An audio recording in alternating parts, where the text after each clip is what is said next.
Hello and welcome to Beautifully Balanced. Health and happiness aren't found in a bottle of prescription pills or with any fad diet. Instead, we can activate your body's natural ability to heal itself. And that is exactly what we're going to do together here. I'm Sarah Teeple, a women's integrative health practitioner, and I blend the ancient wisdom of Ayurveda with the modern science of functional medicine to help you heal your gut, rebalance your hormones, and calm anxiety naturally. Here I'll teach you the smart, sustainable, personalized, and fun way to use nutrition, herbs, and healthy lifestyle to feel vibrant, energized, and beautiful inside and out. Are you ready? Let's dive in.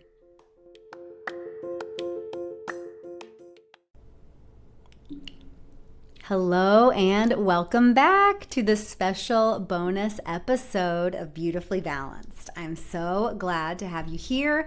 This is a bonus part 2 of our episode about how to help your constipated kid. So welcome to today's episode. You're obviously here because you care about natural health for yourself and your family, and you don't feel like you're getting enough of that type of support from your kid's pediatrician or likely from your own doctor. So I want to first congratulate you for being here. And it's great that you're here for your child, or maybe you're here for yourself. The reason we're doing this bonus episode of the podcast is because so many women said, oh my gosh, this has helped my child. Is there anything else we can do to help? So that's what we're here to do today. We're going to talk about 4 more simple things that you can incorporate to help your kid with their constipation or to help yourself with your constipation. But I want to also start off by saying that it's great that you're here for your child. But I want you to also remember that old saying, it's almost cliche at this point, but that we have to put on our own oxygen mask first before we can truly help others. So there are so many women, and especially mamas out there, just struggling with hormonal issues, with weight gain, with fatigue and exhaustion, with anxiety, with digestive issues like constipation, heartburn, food sensitivities, bloating, no matter what they eat. And it's great that you want to take care of your child, but you've got to take care of your own body. Your own quality of life and your own relationship with your body is the most important thing in the world. It can be the most rewarding and beneficial thing in the world. So I just want you to know that I am here to support you as well as your family. And I can support you through a really special, fun offer coming up. Coming up is our next round of our Radiant Reset, a 3-month hormone transformation. If you want to rebalance your hormones, reboot your metabolism naturally, if you want to feel confident, light, energized, loving your body and your life again naturally, you must join us. I'll teach you my 4-part hormone healing process and guide you through it step by step. And bonus, you will also meet your new holistic best friends because this is an awesome group. It's all virtual, so you can come from the convenience of your own home, but there will be women from all over who are going through the exact same hormonal issues that you're going through right now. The wait list is open now and it's filling up fast. It'll be September, October, and November. You could be feeling like your best self again by Christmas. So get on that wait list. Just visit me at sarahteeple.com. You'll see a banner at the top that says Radiant Reset. Join the wait list right now. I cannot wait to work with you. I can't wait to go through this fun and transformative, beautiful process with you. Let's do it. All right, now back to our episode. So this is a bonus episode that's connected to episode number 30 about helping your constipated children. So many children are constipated now, and your pediatricians are often not giving you sustainable or helpful solutions beyond drink more water, take Miralax. Or I even had a client that's pediatrician told them that their child was just an infrequent stooler, which basically is just a fancy term for doesn't poop often. But their daughter was in so much discomfort. Just slapping a term on it like that does not help their suffering daughter. This is what we are here for, to help your suffering children. So we're going to start out by illustrating a quick concept. And I want to do this because it is always my goal to teach my clients and teach you the why behind things. I want to teach you a deep understanding of how your body and your digestive system works and your child's digestive system, how that all works and how different foods work within it. So your brain then will just have the wisdom, have the knowledge. You'll just know how to take better care of yourself and better care of your child. It won't be you just memorizing a sequence of tips that you have no idea why you're doing it. But we want to teach the why. And so that's what we're going to do. It's what we always do, but it's what we're going to do today as well. So first off, I want to start out with an Ayurvedic concept. Ayurveda is this ancient Indian holistic system of healing, 3,000 years old. It was the first system to really talk about gut health. And we hear in Ayurveda about using food as medicine. And a lot of clients come to me because they're very interested in that topic. They're very interested in doing that. Maybe they're on 5 different pharmaceuticals and they're like, yeah, I'd rather use my food than all these meds that have side effects. But what does food as medicine really mean? What it means is understanding how your body works, how your digestive system works, but also understanding how foods work. And Ayurveda talks about the qualities of foods. And I'll go into this more in a moment, but when you understand the qualities of foods, that gives you a real indication of how they'll affect your digestive system. So when you really understand what a food's made out of, what it's like, that's another way of saying the qualities. Like, what's it like? What are some attributes of it? You'll understand how it will affect your digestive system and either increase constipation or aggravate constipation, make it worse, or it will alleviate, minimize constipation, solve it, make it better. So a cornerstone rule of Ayurvedic eating, or kind of this concept of the qualities of foods, is that like begets like and opposites balance. So in our last episode, we talked about hard, dense, cold foods and how those lead to hard, dense, slow to move BMs. So things like hard raw vegetables, dense protein bars, dry granola bars, that's going to lead to more dense, hard, dry poops. And if your kid has constipated poops, you know that you don't want the dense, hard, dry poops. Those are taking forever to move through their system. They're taking forever to pass. They're increasing the constipation. So we're building on that by, in this episode, we're going to also discuss gluey foods. So gluey foods. How do you think that gluey, so foods like glue, would affect BMs? Would they help constipation or would they make it worse? Would being gluey, that quality, would it make stool easier to pass and slide on through your body, or would it make it slower, stickier, harder to pass? Ding, ding, ding, the latter. It will increase constipation. So we're going to talk about these gluey foods. Kids are eating them a ton. We're going to tell you exactly what they are and what to choose instead. That's going to be our first tip of the day. But then we're going to talk also about motility. Motility is how efficiently food moves through your digestive tract. When things are moving through more, we're reducing constipation. We're increasing bowel movements with motility, another word for movement, and we're reducing constipation.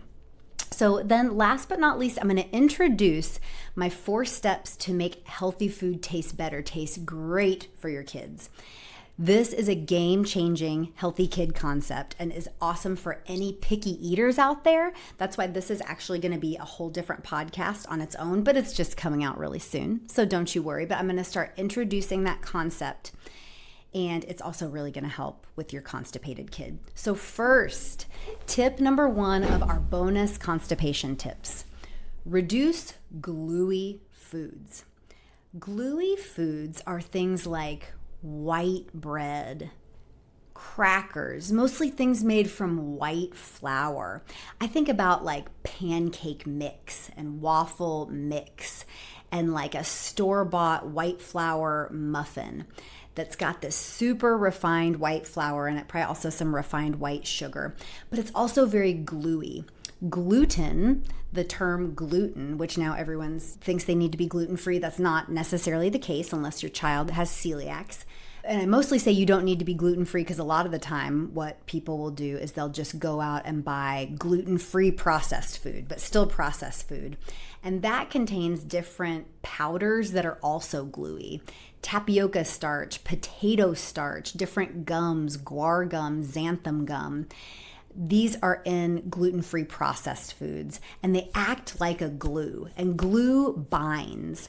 So for your constipated kid, we want less of that white bread, white muffins, white crackers, less of those gluey foods.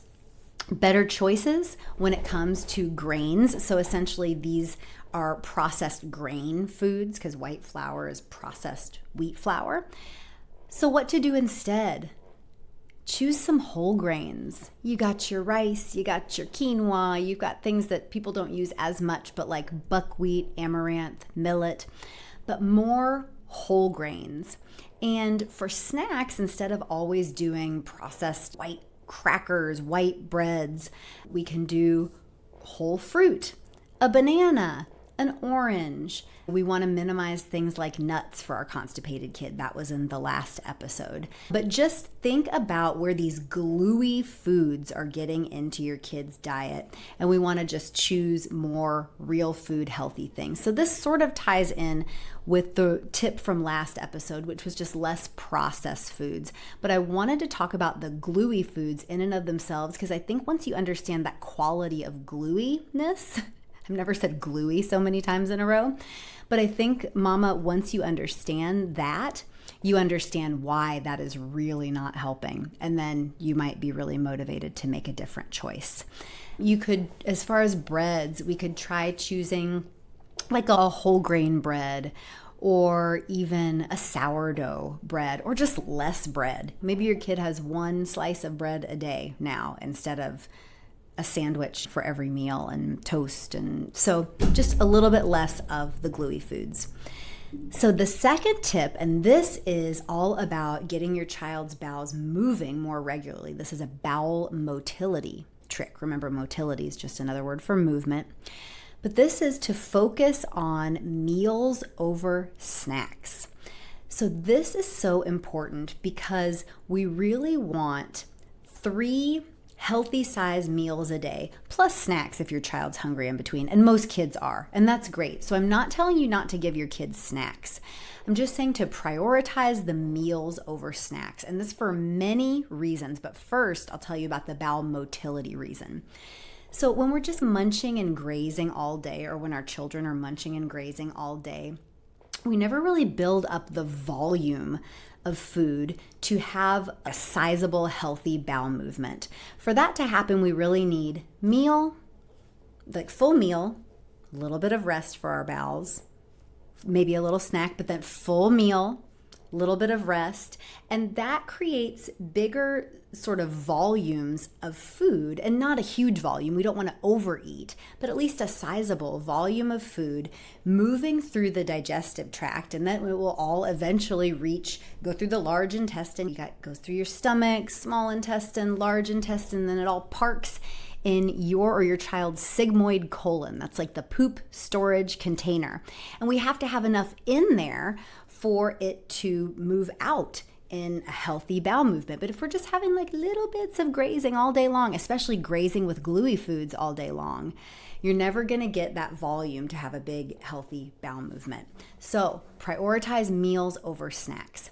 The second reason this is so important, and this one I think is really going to resonate with you, is that by not over snacking them, it saves their appetite so that they're hungry for meals, which is usually meal food, is where your real food's coming in. It's usually healthier than your snacks. So if your kids are eating processed food for snacks that just taste so good, it's got all this salt and sugar and white flour and really hits what's called the bliss point, where it's something that junk food companies have mastered. They even have market research groups and special taste testers that get this bliss point. It's this perfect point of like fat, salt, and sweetness where your brain, your dopamine just says, oh, yum, yum, yum, I love this. And our kids love it too. But so if we're filling up on snacky food, then of course they're not going to be hungry for the chicken and rice and broccoli at dinner time if they've just had a granola bar, a fruit roll-up, a banana, and a half a peanut butter and jelly sandwich as a snack. And I know you're probably not giving them that big of a snack, but you got to keep those snacks small to medium and always be favoring. I call it favor meals over snacks. So I have a trick for this that I use. I lovingly use this little trick on my daughter, especially when she doesn't want to finish her meal. So say we're having like some yummy soup and toast for lunch. And she says, oh, I'm full, because she knows that her afternoon snack is usually, it's coming up about 2 to 3 hours after lunch, usually closer to 2, maybe 3. But she sometimes gets really excited about that afternoon snack and knows it's coming up and doesn't want to finish her lunch. So I try to coax her a little bit and help her finish it and talk about how tasty it is. I'm eating my lunch. And then if she really doesn't want to finish it, but I can tell that she's not full, she's just saving room for a snack in a little while, I say, okay, we'll just pack up this soup and we'll have that as your snack because we don't want to waste this bowl of soup. And that always gets her thinking, oh, I don't want to have this vegetable chicken soup as my snack. She wants to have a snacky snack, even though it will be a healthy snack. But it gives her sort of a little bit of this healthy FOMO that she's going to miss out on her snack if she doesn't finish her healthy soup. She doesn't want to have soup for a snack. She wants to have fruit or some crackers and peanut butter. So she'll hunker down and she'll finish her healthy meal. And a tip about crackers. I know we just talked about gluey kind of white flour crackers. There's a really great brand. Oh my gosh, what's it called? But they're einkorn wheat crackers. If you've ever heard of einkorn wheat, it's an heirloom variety of wheat where it's usually organic, but it's not doused with chemical pesticides like our current wheat is. It's lower in gluten, and these are little sourdough crackers. I'm going to try to find the name of the company, but even if you just Google einkorn wheat sourdough crackers, they're these little wonderful crackers. They're so easy to digest. They don't constipate. So when we do give them crackers with their soup or some peanut butter crackers, that's what we're doing on those wonderful einkorn wheat crackers, and I love them too. All right, so that is the second tip, this bowel motility trick, favoring meals over snacks. So the third tip for today is that hydration is key, but that doesn't just mean more water and then have your kids take a fiber gummy or some Miralax for their constipation. That is not working. That's actually the trap that so many of you and your children are in. So to get this hydration, we want to get it from hydrophilic foods like tomatoes, melon, and liquidy foods. So hydrophilic means water loving. That's literally like the Latin, what that means. But tomatoes, melon, these foods that naturally have a lot of water. I think about like a juicy peach or plum. So wonderful. And liquidy foods, so foods that you've cooked that are retaining lots of liquid, like soups and stews. Looser cooked oatmeal. So if your kid's constipated, never ever give them those brick-like overnight oats that aren't cooked, oats that have been like hardened because they have peanut butter and yogurt and all the different fixins, but they're these really like dense oats. Dense oats are going to equal dense, harder poops. But a loose kind of soupy oatmeal with a little digestive spice like some cinnamon and ginger powder, that's going to really help get those bowels moving. Also things like applesauce. Applesauce is made from cooked apples, lots of liquid in there, often maybe some digestive spices in there. That'd be great to add a little sprinkle of cinnamon and ginger, and then even warm that applesauce. Remember, we talked about warm foods equals digestion that moves smoothly and efficiently. Our metabolic digestive process is a warm process. Cold foods cause tension and make things move more slowly. And when we have constipation, we don't want tense and slow. That's what we already have, and that's the problem. So hydrophilic foods, get your hydration through those hydrophilic foods. Also get some more water in your kids, but maybe not just by giving them a bunch of ice water. Remember, we don't want a ton of cold water, but you can water down their juice. We love to buy Lakewood and Knudsen brand juices. They're organic in the glass bottle. You're going to pay more for them, but you do half the juice, or we do about a third of the juice and 2/3 water. And so they're getting just lots of water in with their juice. And I don't put ice in it. I just keep it about room temp. But since the juice has been stored in the fridge, it's a little bit cool. But so water down their juice. Make sure they're getting lots of good liquids. And then if they do milk, whether it's a non-dairy milk or cow milk, warm and spice that milk. I talked about that in the last episode, but it is worth repeating, especially if your child's constipated. So warm and spice that milk. A lot of parents who think that their kids have a dairy sensitivity, their kids can actually digest cow dairy just fine. Always make sure it's organic. And I do recommend A2 milk if you can find it. It's from different kinds of cows that don't produce as much lactose in their milk. But just make sure it's organic or your kids are going to be getting a bunch of hormones. Spend that extra $2. Warm and spice that milk. And I even water down the milk also because we get whole milk that's A2. And I'm not worried about my kids having too much fat, not at all. Kids need that healthy fat.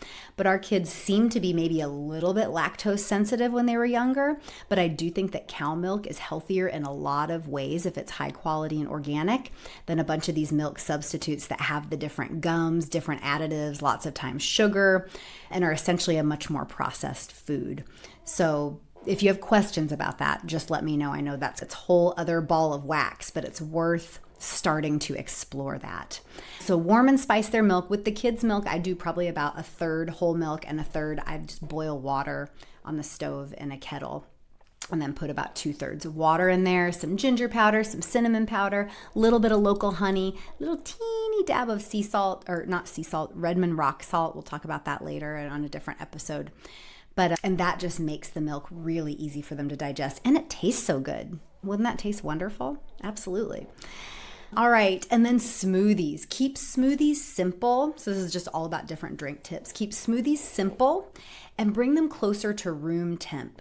So remember, cold slows down digestion, and make that smoothie a little bit looser. So not like the really thick smoothie with a ton of peanut butter and a ton of chia seeds and a ton of some other kind of nut butter and different protein powders. We just want a nice simple smoothie, maybe some blueberries and banana and a little coconut water, a little avocado maybe for healthy fat, and a little looser, so not that dense smoothie because we don't want the dense poop. And then out a little closer to room temperature. Your kids will get used to this. Kids have a real fascination with super cold things. And that because ice is fun to chew and play with. And that might be okay more in the summer. But for the most part, if your kids are constipated, we want more warm and room temp. So that's all about hydration, not just getting it from a bunch of ice water and then Miralax every day. Other ways to deeply hydrate that digestive tract so stool moves through more smoothly and easily and more comfortably for your child. All right, tip number 4. Cook your veggies a little bit softer. This helps break down the dense cellulose or vegetable fiber in vegetables, making it easier to digest for kids.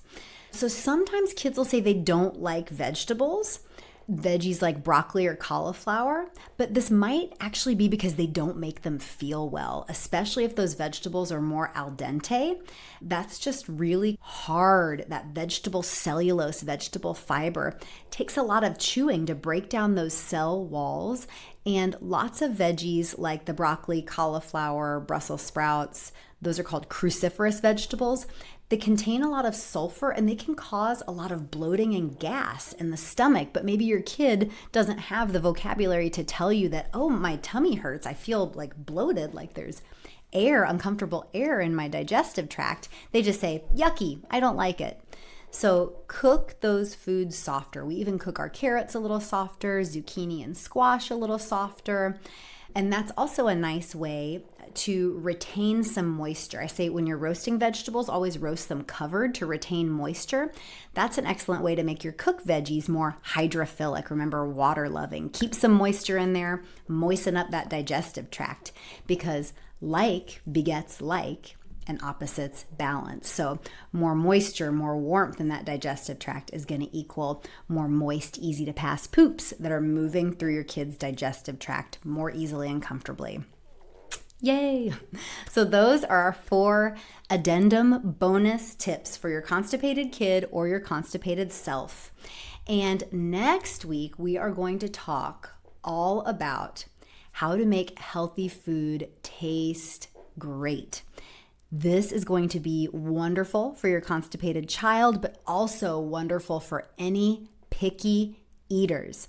I have so many clients tell me, my kid or my grandchild is such a picky eater. They only want chicken nuggets, pizza, chips, bacon cheeseburgers.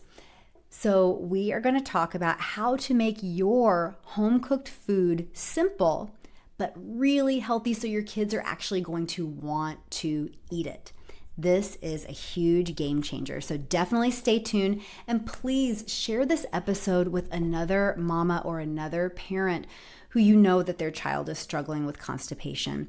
This can be so hard for parents and kids, and I don't want to be an alarmist or worry you, but if we don't address these things when they're young, it's not going to get any better by itself. I have lots of clients that come to me now in their 40s with terrible digestive issues, and they say, I've always been constipated ever since I was a kid. But their parents didn't understand these concepts, didn't know how to use food as medicine. So we can do better, and that's what we want to do. So share this episode with someone who is struggling. And a reminder to visit me at sarahteeple.com. Sign up for the next round of Radiant Reset. We start in September, but the wait list is open right now, and we're filling up fast. I would love to have you join us, and I would love to work with you. Let's take this healing, holistic healing, to the next step and get you to your next level of love and health and happiness together. All right. Thank you for being here. I will see you again soon.